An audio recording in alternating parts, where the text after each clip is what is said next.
Alors, si tu vois ces signes, sache que tu es sous une attaque spirituelle.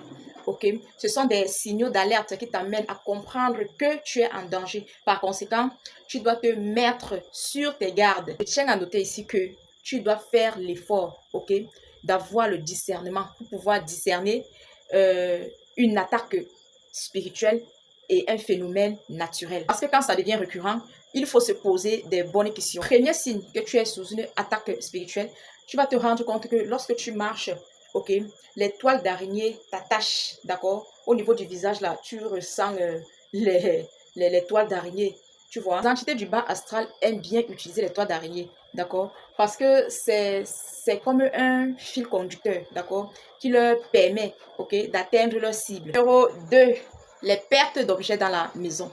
Tu vas te rendre compte que les fourchettes disparaissent comme ça dans la maison. Tu ne comprends rien. Les cuillères, les plats, même les vêtements, les sous-vêtements, ça disparaît comme ça. Toi-même, tu ne comprends rien. Une fois que tu cherches, tu ne trouves pas. Tu passes à autre chose. C'est un signe, ok, d'une attaque spirituelle.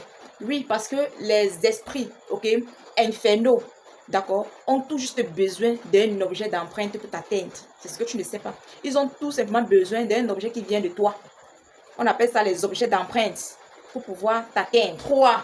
Les pensées négatives envahissantes. Tu vas te rendre compte que ton mental est bourré, ok, d'énergie négative, de pensées négatives, d'accord? Les entités maléfiques vont t'utiliser, ok, pour t'amener à commettre le pire, à commettre des choses illégales. 4. Tu as des perturbations de sommeil. Tu ne dors pas suffisamment. Tu fais des cauchemars à répétition. 5. L'insalubrité. Tu es paresseux ou paresseuse. Tu es tellement insalubre que l'asticot peut quitter dans la douche. Ça te retrouve sur le lit, dans la chambre. C'est pas normal. 6. Les conflits récurrents dans tes relations. Tu vas te rendre compte que, si par exemple tu es une personne mariée, tu vas te rendre compte que ton foyer bat des ailes, ok? Au travail même, ça ne se passe plus trop bien, d'accord? Il y a toujours des petits malentendus entre toi et tes collègues, par exemple. Si par exemple tu fais les affaires, tu vas te rendre compte que les clients, il n'y a plus trop cet enthousiasme-là, d'accord? Il n'y a plus trop cette sympathie, ok? Entre toi et les clients, et ainsi de suite. Donc les relations ne se passent pas bien en tout cas. Peut-être l'oubli.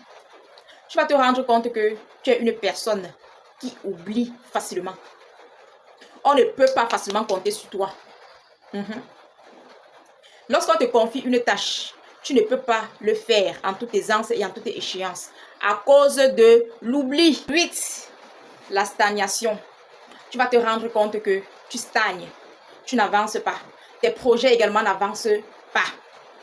Tu vas te rendre compte que tu travailles beaucoup comme un éléphant. Mais cependant, tu perçois le salaire de la fourmi.